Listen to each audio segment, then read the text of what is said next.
मेरे प्यारे बच्चों, आज का डिस्कशन स्टार्ट करते हैं इलॉन मस्क के कोट के साथ। इलॉन मस्क कहते हैं, with artificial intelligence we are summoning the demon, but if we use it wisely it can be our greatest tool for progress. तो देखो मेरे प्यारे बच्चों, यहाँ पे जो इलॉन मस्क है, ये एआई का जो इफेक्ट होता है पॉजिटिव एंड नेगेटिव, की जो एआई है ये हमारा फ्रेंड भी हो सकता है और ये हमारा दुश्मन भी हो सकता है, एनिमी भी हो सकता है। ये कुछ इलॉन मस्क कहना चाहते हैं। कैसे फ्रेंड हो सकता है, कैसे ये हमारा दुश्मन हो सकता है, कि जो एआई है अगर इसका यूज़ हम वाइसली करें हमारे एजुकेशन सेक्टर के अंदर, हॉस्पिटल वाले सेक्टर के अंदर, हॉस्पिटैलिटी सेक्टर के अंदर, और या फिर हमारी इकोनॉमी में, तो ये जो ह्यूमैनिटी है इसको ग्रेटर बेनिफिट प्रोवाइड करा सकता है एआई।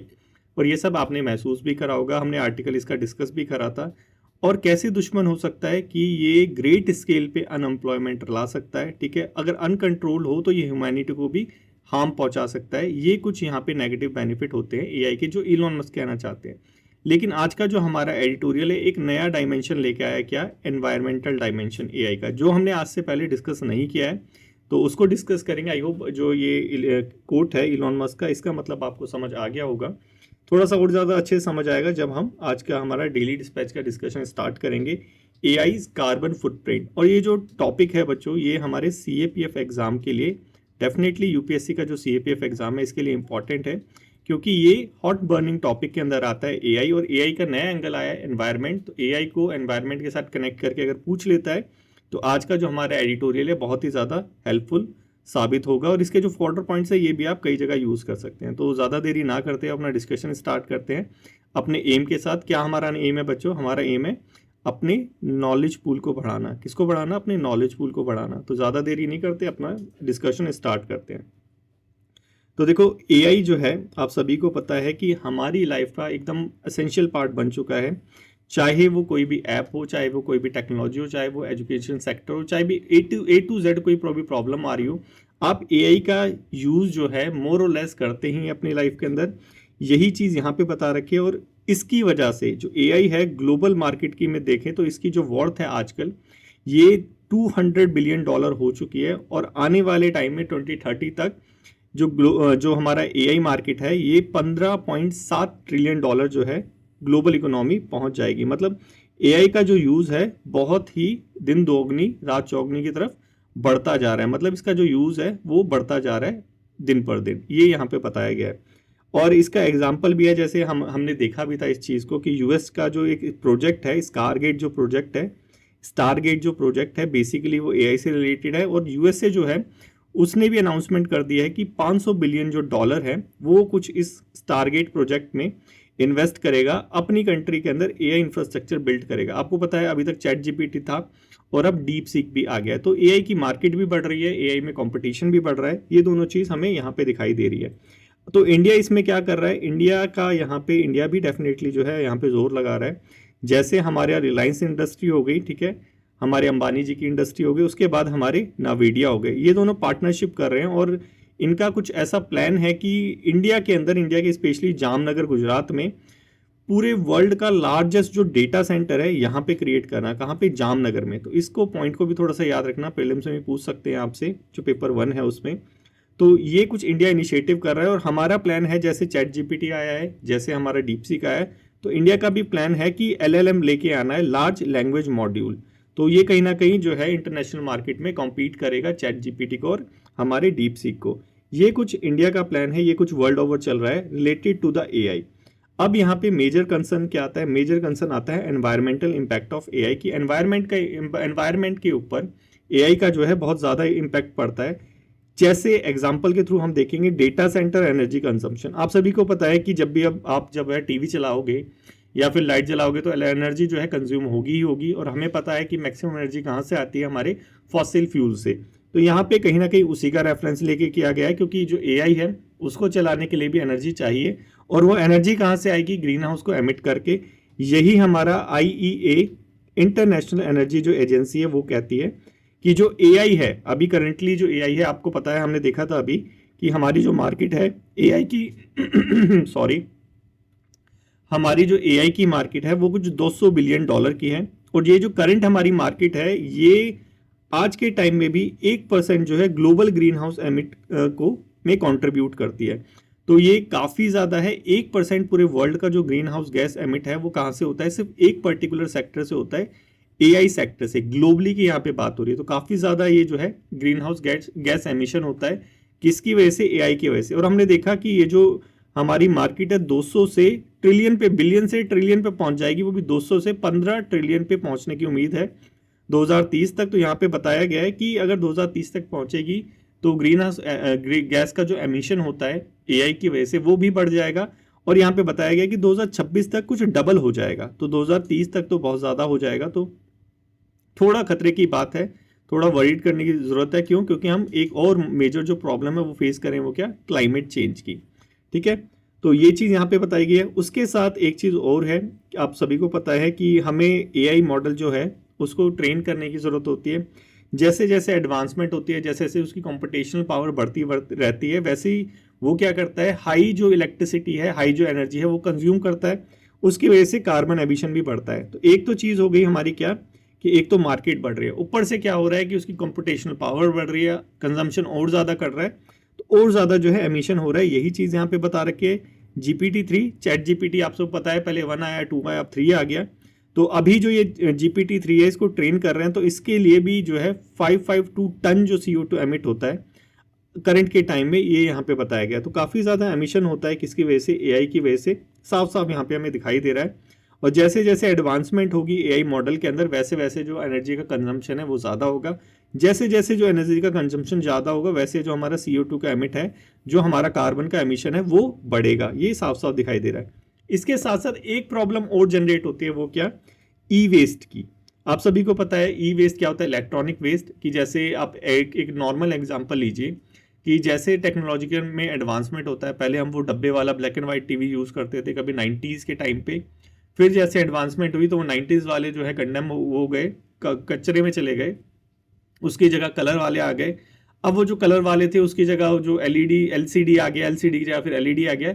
तो वो जो पुराने वाले टीवी थे वो कहीं ना कहीं ई वेस्ट में कन्वर्ट हो जाते हैं। सिमिलर चीज़ जो है हमारे एआई के साथ भी होती है। जैसे जैसे एआई एडवांसमेंट हो रहा है, तो जो पुराने एआई हैं वो आउटडेटेड होते जा रहे हैं, उनकी चिप हो गई, उनकी कंप्यूटिंग डिवाइस हो गई, कहीं ना कहीं वो वेस्ट क्रिएट करते जा रहे हैं। तो ई वेस्ट की जो प्रॉब्लम है वो भी हमारे यहाँ पे बढ़ती जा रही है, ये यहाँ पे बताया गया है। ये काफ़ी ज़्यादा हद तक सही भी है कि ई वेस्ट से क्या होता है, बेसिकली लैंड डिग्रेड होता है। क्यों? क्योंकि उसके अंदर जो केमिकल्स होते हैं उनसे रिसाव होता है और लैंड में जाता है, उसको डिग्रेड करता है, कंटेमिनेट करता है। ये सारी चीज़ें ई वेस्ट से होती है, ई वेस्ट की प्रॉब्लम है।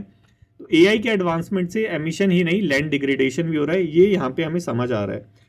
तो ग्लोबल एफर्ट कुछ देखना चाहिए, कुछ ग्लोबल एफर्ट भी हो रहा होगा, या पॉलिसी मेजर्स पे कुछ जो मेजर्स जो कंट्री वो लेके आई होंगी। क्योंकि हम सभी को पता है कि जब भी ग्लोबल लेवल पे कुछ प्रॉब्लम आती है तो सारी जो कंट्री है वो मिलजुल के कोलैबोरेट करती है। तो वैसे ही कुछ यहाँ पे भी करा गया है। COP29 हुई थी UNFCCC की, हम सभी को पता है, क्लाइमेट चेंज वाली। तो वहाँ पे जो इंटरनेशनल टेलीकम्युनिकेशन यूनियन है, ITU है, उसने ग्रीनर एआई प्रैक्टिस की तरफ थोड़ा सा क्या करा था, पुश करा था कि हमें क्या करना चाहिए, एआई को सस्टेनेबल बनाना चाहिए। आप सभी को पता है एआई अभी ज़्यादा कंज्यूम कर रहा है, 1% जो है ग्लोबल एमिशन कर रहा है। तो वहाँ पे COP29 के अंदर एआई को सस्टेनेबल बनाने के ऊपर जोर दिया गया था। और 190 जो कंट्रीज थी, 190 जो कंट्री थी, उन्होंने जो है एथिकल एआई रिकमेंडेशन को अडॉप्ट भी कर लिया था कि जो है वो एआई को एथिकली बनाएंगे, एआई को सस्टेनेबल बनाएंगे। लेकिन ये जो था नॉन बाइंडिंग था, तो कितना होगा कितना नहीं होगा ये अपने आप में एक क्वेश्चन मार्क है। तो ये यहाँ पे थोड़ा सा बताया गया है। इसके अलावा एक चीज़ और बताया कि जो कंट्री है, ये तो हो गया हमारा एथिकल जो है कंसिडरेशन एआई का, एआई के यूज़ का, कि सस्टेनेबली यूज़ करेंगे, ऐसा कुछ यहाँ पे बोला गया। लेकिन इसके अलावा कुछ कंट्री थी वो लॉ भी लेके आई कि एआई का जो एनर्जी कंजम्पशन होता है, एमिशन होता है, उसको लिमिट करेंगे। ठीक है, एक आप अभी हमने देखा था एआई जो है कितनी ज़्यादा जो एनर्जी कंज्यूम करता है, एनर्जी की वजह से CO2 एमिट होता है। तो उसको लिमिट करने के लिए कुछ कंट्रीज लॉ लेके आई थी, जैसे यूरोपियन यूनियन एआई एक्ट, जैसे यूरोपियन यूनियन एआई एक्ट। तो इसमें कहीं ना कहीं एआई को सस्टेनेबल बनाने के ऊपर जोर दिया गया है। कुछ स्टेट्स ने अपनी लिमिट सेट कर दिया, यूएस के कुछ स्टेट्स ने अपनी लिमिट सेट कर दिया कि जो एआई के डेटा सेंटर है वो इतनी ही लिमिटेड एनर्जी जो है कंज्यूम करेंगे। तो कहीं ना कहीं ग्लोबल लेवल पे, स्टेट लेवल की यहाँ पे बात करें तो वहाँ पे एफर्ट हो रहा है, ये यहाँ पे दिख रहा है। लेकिन प्रॉब्लम क्या है, प्रॉब्लम है कि जो एआई है बेसिकली फोकस्ड किस पे होती है, इकोनॉमिक ग्रोथ पे। एआई से रिलेटेड जितनी भी पॉलिसीज आती है सबका फोकस एक ही होता है, क्या? पैसे कमाना, इकोनॉमिक ग्रोथ। और इसमें जो सबसे ज़्यादा टॉप पे चलते हैं वो क्या? Private company. चैट जीपीटी हो गया, ये हमारा डीप सीक हो गया, हमारा एलएलएम आ जाएगा, ये शायद गवर्नमेंट का होगा लेकिन अभी आएगा तो पता चलेगा। तो यहाँ पे जो प्राइवेट सेक्टर है, बिग टेक कंपनीज है, जैसे जेमिनी हो गया, ठीक है, ये किसका है? हमारा गूगल वाले का, प्राइवेट कंपनी है। तो इनका तो सोल मोटिव क्या होता है? Economic growth. इनको एनवायरनमेंट वगैरह से कोई लेना देना नहीं होता। यही चीज़ मोरलेस यहाँ पे बोल रखी है। और ये जो प्राइवेट सेक्टर्स है, यही कहीं ना कहीं मेजर कंट्रीब्यूटर है किसमें? एमिशन के एआई से जो हो रहा है, ये यहाँ पे बता रखा है। तो यहाँ पे अब देखो, अब क्योंकि क्लाइमेट चेंज की प्रॉब्लम हम फेस कर ही रहे हैं, तो यहाँ पे हमें एक सस्टेनेबल एक सॉल्यूशन लेके आने की जरूरत है। वो क्या हो सकता है? वो चीज़ अब जो कंट्री है, हमने देख लिया कि कॉप के अंदर हो गया लेकिन नॉन लीगली बाइंडिंग है, करे ना करे उसका कोई भरोसा नहीं है। उसके बाद जो कंट्री है वो लेके आ गई, लेकिन यहाँ पे देखा एक अलग ही प्रॉब्लम है। प्राइवेट सेक्टर है, उसका सोल मोटिव होता है क्या? कि पैसे कमाना, इकोनॉमिक ग्रोथ, और वो एनवायरनमेंट पे ध्यान नहीं देता। तो हमें करने की क्या जरूरत है? एआई को सस्टेनेबल बनाना है तो सबसे अच्छा सॉल्यूशन रिन्यूएबल एनर्जी। देखो हमें क्या करना चाहिए कि हमें कार्बन फुटप्रिंट को रिड्यूस करने के लिए रिन्यूएबल की तरफ शिफ्ट हो जाना चाहिए।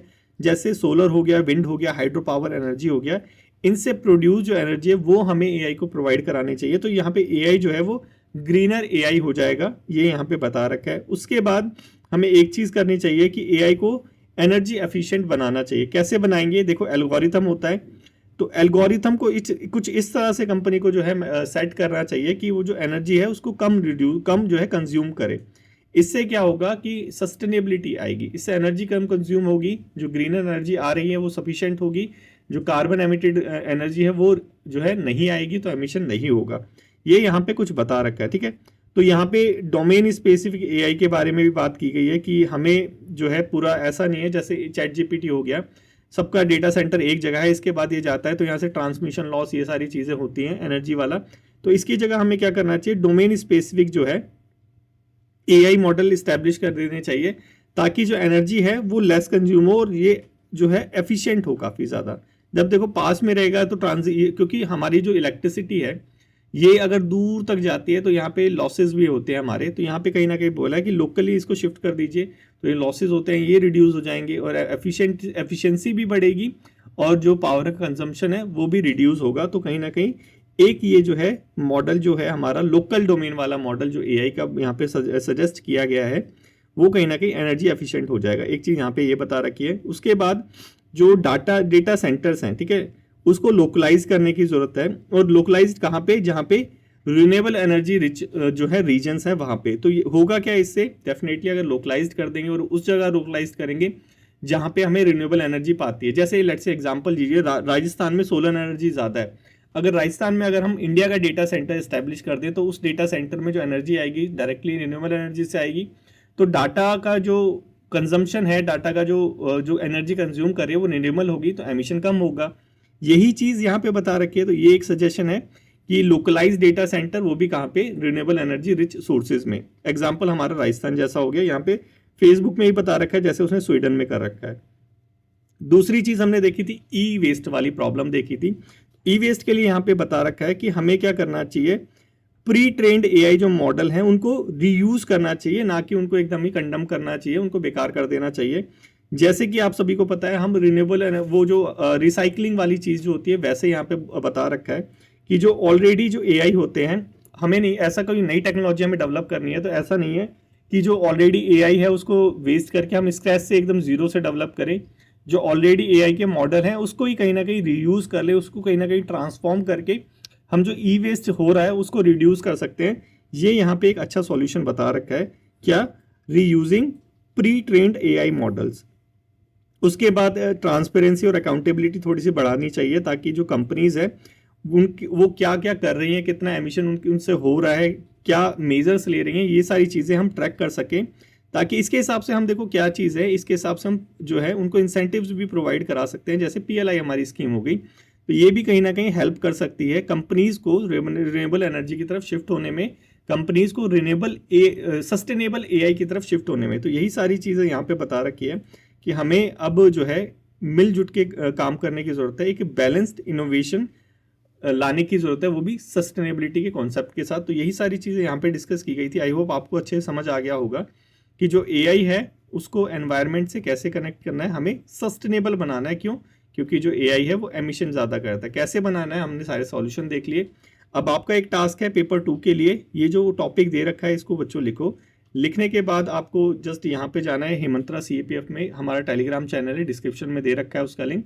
वहाँ पे जाके आप इसकी पीडीएफ जो है वो भी डाउनलोड कर सकते हैं और अपना जो ऐसे है वो भी इवैल्यूएशन के लिए वहाँ पे भेज सकते हैं। तो यही था यहाँ पे। अब नेक्स्ट चलते हैं हमारा, इसको लिखने का जरूर ट्राई करना, ठीक है, इंपॉर्टेंट टॉपिक है ये वाला। नेक्स्ट है हमारा आज के न्यूज़पेपर में आया था तमल स्टील फ्रिगेट, ठीक है। तो इंडिया जो है रशिया से और जो अपना जो सेकंड फ्रिगेट है वो ले रहा है। पहला फ्रिगेट कौन सा था हमारा? था पहला तुशिल। तुशिल के बारे में हम ऑलरेडी डिस्कस कर चुके हैं और ये बताया जा रहा है कि जो तमल है ये लास्ट ऐसा वॉरशिप होगा, इसलिए इंपॉर्टेंट भी हो जाता है। ये जो लास्ट ऐसा वॉरशिप होगा जो हम बाहर से कमीशन कर रहे हैं, क्योंकि इसके बाद जो है हम अपनी कंट्री के अंदर बनाएंगे। ये चीज़ द हिंदू के अंदर न्यूज़पेपर में बता रखी थी, ठीक है। तो थोड़ा सा देख लेते हैं इसके बारे में, क्योंकि ऑलरेडी ये पहले भी आया था तुशिल जब हमने जो करा था। उसके बाद तुशिल के बारे में पढ़ना हो तो आप यहाँ पे क्लिक करके तुशिल यहाँ पे खुल जाएगा। यहाँ पे हमने इसको डिस्कस करा था, 10 दिसंबर के डेली डिस्पैच के अंदर। यहाँ पे आप देख लेंगे ये तुशिल रहा। तो इसके बारे में आप पढ़ना चाहे तो पढ़ सकते हैं। उसके बारे में अब थोड़ा सा और देख लेते हैं कि हमारा एक प्रोजेक्ट था जो रशिया के साथ साइन हुआ था। कौन सा प्रोजेक्ट था हमारा? प्रोजेक्ट 11356M क्लास, ठीक है। इसके अंदर हमें बेसिकली 4 जो फ्रिगेट थे वो कहीं ना कहीं जो रशिया के साथ टाई अप करके बनाने थे, जिसमें से जो 2 थे वो तो रशिया में कंस्ट्रक्ट होंगे, एक तुशिल जो ऑलरेडी हमारे यहाँ पे आ चुका है, वो एक तमल जो अब आएगा, और जो बाकी 2 थे वो इंडिया में ही गोवा शिपयार्ड लिमिटेड में बनेंगे, ठीक है। तो ये मेन न्यूज़ थी। और ये जो साइन हुई थी, इस साइन का एग्रीमेंट का नाम था inter governmental agreement between India and Russia. वो भी किसके लिए? 4 स्टील फ्रिगेट के लिए। टेक्नोलॉजी ट्रांसफर भी थी। क्यों? ये लास्ट वाली 2 है, ये क्या है? टेक्नोलॉजी ट्रांसफर है, क्योंकि हमारी इंडिया के अंदर बनेंगे, 2 वहाँ पे बन गए, 2 हमारे यहाँ पे बनेंगे। तो टेक्नोलॉजी ट्रांसफर भी होगा और हमारी जो फोर्सेज है वो स्ट्रेंथन भी हो जाएगी, स्पेशल नवल वाली। तो यही सारा था। थोड़ा सा प्रोजेक्ट का नाम याद रखना, थोड़ा सा याद रखना तमल और ये तुशिल क्या चीज़ है, किसके साथ हमारा जो है ये हो रखा है एग्रीमेंट, कौन सा एग्रीमेंट है, वो सारी चीज़ें। ये क्वेश्चन नंबर 1 है मेरे प्यारे बच्चों, अटेम्प्ट करने की कोशिश करना। नेक्स्ट है हमारा नेशनल स्टैटिस्टिक ऑफिस NSO। देखो वुमेन को लेके ये वुमेन एम्पावरमेंट वाले डेटा के अंदर लिखना मेरे प्यारे बच्चों कि ये जो है NSO ने अभी जो है दोबारा एक रिपोर्ट निकाली है। रिपोर्ट का नाम है टाइम यूज सर्वे 2024, ठीक है। अब ये जो NSO है इसने भी बेसिकली वुमेन का ही जो है साथ जो हो रही है घटना, वो सारी चीज़ यहाँ पे डिस्कस की गई है। तो एम्प्लॉयमेंट में पार्टिसिपेशन, लेबर फोर्स पार्टिसिपेशन जिसे हम बोलते हैं, हमने ऑलरेडी देख लिया था। ILO का भी देखा था, हमारा लेबर मिनिस्ट्री का, हमारे मेथी का भी देखा था। तो ये भी कहीं ना कहीं वैसा ही है। जो मैन है वो हमारे एम्प्लॉयमेंट में 75% पार्टिसिपेट करते हैं, वुमेन 25 करती है, मोरलेस उतना ही है, 20-25 अराउंड करके लिख सकते हैं, ठीक है। तो ये NSO का रिपोर्ट है और अभी आया, तो ये लेटेस्ट वाले को हम ज़्यादातर याद रखने की कोशिश करते हैं NSO। तो 20-25 के बीच में कुछ चल रहा है। अगर लेबर फोर्स पार्टिसिपेशन रेट मेथी वाला हो तो 20% कुछ था, बिहार में सबसे कम था 9% हमने देखा था डेली डिस्पैच के अंदर। NSO ने उसे 25 बता दिया है। तो गवर्नमेंट का खुद ही डेटा नहीं मिलता, हम क्या कर सकते हैं। अब अनपेड डोमेस्टिक सर्विसेज, ठीक है, ये चीज़ यहाँ पे दोनों चीज़ ही इंपॉर्टेंट है। वैसे तो एम्प्लॉयमेंट पार्टिसिपेशन देख लिया हमने, मैन का ज़्यादा है 75%, वुमेन का 25% है। तो अनपेड डोमेस्टिक वर्कर में देखेंगे जो हमारी वुमेन्स है सबसे ज़्यादा 305 जो मिनट है, मतलब करीब करीब जो हो गया आपका, बोल सकते हैं कि 305 मिनट हो गए आपके, 5 घंटे जो है करीब करीब जो है डोमेस्टिक वर्क में जो है वो बिताती हैं, अनपेड डोमेस्टिक वर्क। लेकिन अगर मेल की बात करें तो वो सिर्फ कितना है 88 मिनट। तो ये भी काफ़ी ज़्यादा जो है डिफरेंस वो दिखाता है आपको, स्टीरियोटाइप दिखाता है, या फिर बोल लीजिए डिस्क्रिमिनेशन दिखाता है बिटवीन मैन एंड वुमेन, जो ये वर्किंग आवर्स है, ठीक है। तो इंपॉर्टेंट है डेफिनेटली, अगर वुमेन एम्पावरमेंट से रिलेटेड कुछ भी टॉपिक आ जाता है तो आप यहाँ पे लिख सकते हैं। नेक्स्ट चलते हैं, ये हमारा क्वेश्चन नंबर 2 है मेरे प्यारे बच्चों, इसको आंसर करना, ठीक है। नेक्स्ट है हमारा इंडिया एक्सपोर्ट USA, ठीक है। यहाँ पे क्या है, बेसिकली आप सभी को पता है इंडिया और USA बीच में भी काइंड ऑफ ट्रेड वॉर चल रही है। US से भी टैरिफ लगा रहा है इंडिया के ऊपर, और इंडिया को कह रहा है कि जो टैरिफ तुमने लगा रखे हैं उसको घटाओ, तभी हम क्या करेंगे, उसको हटाएंगे। तो थोड़ा सा देख लेते हैं, न्यूज़पेपर के अंदर आया था कि इंडिया जो है, क्योंकि अगर टैरिफ लगा दिया USA ने तो इंडिया को क्या फ़र्क पड़ेगा। तो इंडिया जो है, इंडिया का कौन कौन सा जो माल है वो वहाँ पे जाता है, तो उसको थोड़ा सा देख लेते हैं। तो सबसे पहले हमारे यहाँ पे जो प्रीशियस स्टोन्स वगैरह हो गए, डायमंड वगैरह हो गए, सबसे ज़्यादा जो एक्सपोर्ट है, इंडिया एक्सपोर्ट करता है। टॉप इंपोर्ट्स फ्रॉम इंडिया लिखा हुआ है, ना कि टू इंडिया। तो इंडिया जो है इसका एक्सपोर्ट करता है, यूएसए इसको इंपोर्ट करता है। टॉप पे कौन है? हमारा हीरे जवाहरात हो गए, प्रीशियस स्टोन्स वगैरह हो गए। दूसरे नंबर पे है हमारी फार्मास्यूटिकल इंडस्ट्री, हमारी दवाइयाँ वगैरह, ठीक है। तीसरे नंबर पे है हमारी इलेक्ट्रिक मशीनरी, चौथे नंबर पे है हमारी कपड़े वाली अपीयरल, और पांचवें नंबर पे है हमारा मिनरल प्रोड्यूस। तो ये जो सीक्वेंस है इसको थोड़ा सा याद रखना, क्योंकि सीक्वेंस करके दे देता है। और ये तो टॉप ऑफ द टाउन जो है न्यूज़ है, तो इम्पॉर्टेंट तो डेफिनेटली है ही, और यही हमारा क्वेश्चन है, क्वेश्चन नंबर 3। तो मेरे प्यारे बच्चों इसको आंसर करो। और आज एक आया था यहाँ पे हमारे द हिंदू के अंदर, should a third language be compulsory. तो यहाँ पे इससे रिलेटेड जो है आर्ग्यूमेंट राइटिंग आ सकती है, ऑल्थो अभी हमारे चैनल पे नहीं आया, लेकिन आर्ग्यूमेंट राइटिंग आप हमारे चैनल पे देख सकते हैं। कैसे? आप गए himantra.com पे, ठीक है। himantra.com पे जाने के बाद आपको कुछ नहीं करना है, सिंपल वहाँ पे आपका एक पूरा कॉलम दे रखा है यूपीएससी सीएपीएफ, यहाँ पे क्लिक करके इसके अंदर जो भी मटेरियल सारा आपका है, सारे यहाँ जो 3, 4, 5, 6 जो है सारे फ्री हैं। यहाँ पे आर्ग्यूमेंट राइटिंग, यहाँ पे जितने भी टॉक ऑफ द टाउन जो आते रहते हैं न्यूज़पेपर के अंदर, सबके आर्ग्यूमेंट्स यहाँ पे दे रखे हैं। तो आप किसी को भी खोल के जो एक बार पढ़ सकते हैं, और काफ़ी ज़्यादा ये हेल्पफुल है, और मैक्सिमम चांस है कि ये आपके पेपर के अंदर अभी आएंगे। जैसे इस poverty being under estimated in India, argument करो येस और नो। तो यहाँ पे प्रॉपर आर्ग्यूमेंट विद कमेटी की रिपोर्ट वगैरह वो सारी चीज़ दे रखी है, और आपको इसी वे में कुछ लिखना होता है। तो यही चीज़ है। और ये जो आज का टॉपिक आया है ये वाला, should a third language be compulsory, ये भी थोड़े टाइम बाद जो है वहाँ पे अपडेट हो जाएगी। तो आज की डिस्कशन में बस इतना ही था। थैंक यू सो मच मेरे प्यारे बच्चों। अगर अच्छा लगा हो तो लाइक, शेयर और कमेंट करना मत भूलना। Take care everyone.